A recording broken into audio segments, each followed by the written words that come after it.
నూతన సంవత్సరం తొలి రోజున సబ్ రిజిస్ట్రార్ తస్లిమా మహమ్మద్ వ్యవసాయ పనులు చేసి రైతులను ఆశ్చర్యపరిచారు.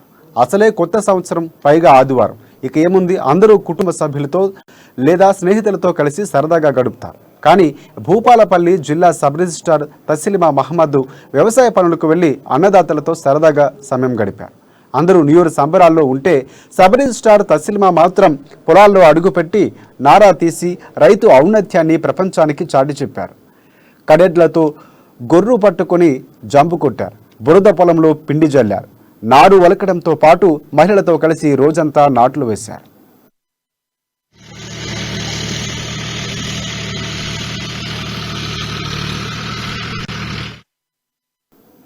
రోజంతా పనిచేసేందుకు తస్లిమాకు రైతులు 250 రూపాయలు కూలి కూడా ఇచ్చారు.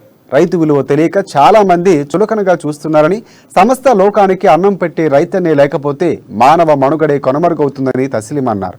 అందరం రైతన్నలకు అండగా నిలవాలని ఆమె పిలుపునిచ్చారు. తల్లిదండ్రులు రోజంతా కష్టపడితే 250 రూపాయలు వస్తాయి.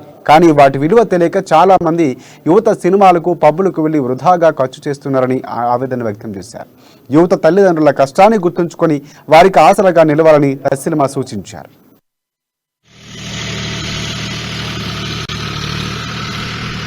నా పేరు తస్లిమా మహమ్మద్, సబ్ రిజిస్ట్రార్ ములుగు. మీ అందరికీ తెలుసు, ప్రతి వారము నేను వ్యవసాయ కూలీగా మారడం జరుగుతుంది. అంటే మన భారతదేశము వ్యవసాయ ఆధారిత భారతదేశము. అందులో మన రైతన్నలు ఈరోజు మనము ప్రతి టైం మనము మన 5,000 నోట్లు వెళ్తున్నాయంటే రైతన్నల వల్లనే.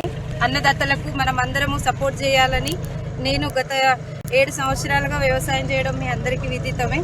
అందులో భాగంగా నాకు చాలా గొప్పగా ఉంది. ఈ రోజు నేను వచ్చి చూస్తే ఈరోజు అందరూ నూతన సంవత్సరము బయట మనం అన్నదాతలకు సపోర్ట్ చేద్దాం. వాళ్ళు లేనిది మన భారతదేశం లేదు.